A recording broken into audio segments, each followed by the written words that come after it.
Hello chers élèves, nous commençons un nouveau chapitre sur les opérations des nombres en écriture fractionnaire. Donc on va voir en fait dans ce chapitre comment additionner, soustraire et multiplier des fractions entre elles. Alors c'est dans le prolongement de ce qu'on a déjà vu sur les simplifications de fractions et comparaison de fractions.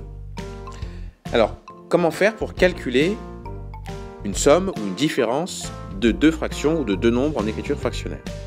Eh bien, il faut de toute façon avoir le même dénominateur. Et quand on a le même dénominateur, eh bien, on peut additionner ou soustraire les numérateurs entre eux. Alors prenons un exemple. 11 sur 4 plus 3 sur 4. Première chose à faire, c'est qu'on vérifie s'ils ont le même dénominateur. Là, vous remarquez que c'est 4 dans les deux cas, donc ils ont le même dénominateur. Qu'est-ce qu'il nous reste donc à faire? Eh bien, c'est d'additionner les numérateurs, ce que je vais faire ici. 11 plus 3 sur 4. Et 11 plus 3 sur 4, ça donne 14 sur 4. Donc on a additionné la fraction. Une chose à ne pas oublier à la fin, c'est de vérifier que notre fraction elle est bien irréductible. On a déjà vu ce que ça voulait dire. Si elle n'est pas irréductible, eh bien, il faut la transformer, cette fraction, pour qu'elle le soit, pour qu'elle le devienne. Alors 14 sur 4, est-ce que c'est irréductible? Non, puisqu'on peut, en divisant par 2, la simplifier. Ce qui va donner 7 sur 2.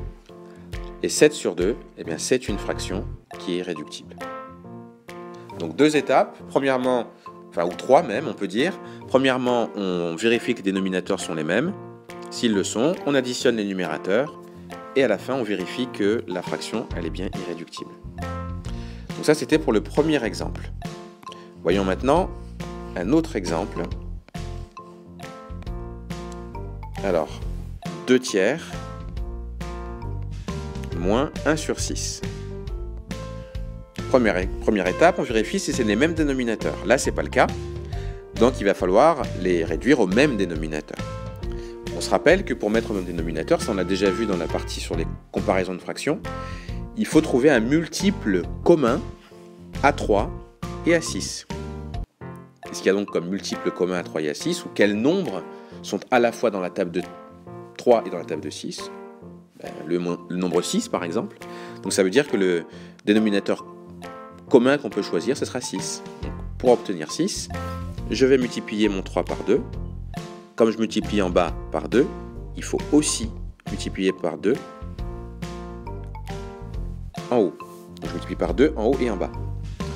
Et ensuite, une fois que j'ai... Le 6, c'est pas la peine puisque c'est déjà égal à 6. Ensuite, eh bien, je calcule. 2 fois 2, ça donne 4. Sur 3 fois 2, 6. Moins 1 sur 6. Et 4 sur 6 moins 1 sur 6, ça donne 3 sur 6. Donc vous voyez, j'ai soustrait à la fin les numérateurs entre eux. Alors, on vérifie si la fraction elle est irréductible ou pas. On voit là qu'elle ne l'est pas, parce qu'on peut diviser par 3 en haut et en bas. Donc je divise par 3. Ça me permet de simplifier la fraction. Donc 3 divisé par 3, ça donne 1. Et 6 divisé par 3, ça donne 2. Donc au final, le résultat c'est 1/2. Alors on prend encore un autre exemple. C'est 7 plus 1 sur 2. Alors 7 plus 1 sur 2. Là vous remarquez qu'on a dans un cas un nombre entier et puis là une fraction. Donc il faut essayer d'avoir deux fractions. Et pour avoir deux fractions, il suffit de mettre notre nombre entier sur 1. Donc je marque 7 sur 1. Et puis là maintenant, eh bien, je réduis au même dénominateur. Donc je peux multiplier par 2 ici et là, ce qui me permettra d'avoir le même dénominateur. Donc du coup ça me donne 14 sur 2 plus 1 sur 2. 14 sur 2 plus 1 sur 2, ça fait 14 plus 1 sur 2, ce qui donne 15 sur 2. Cette fraction-là, elle est irréductible, donc je n'ai pas besoin de la simplifier. Donc voilà comment on peut additionner ou soustraire des fractions. Alors je vous invite à reprendre les exemples et à les réécrire dans votre cours, donc à l'endroit que vous voyez ici, donc à cet endroit-là.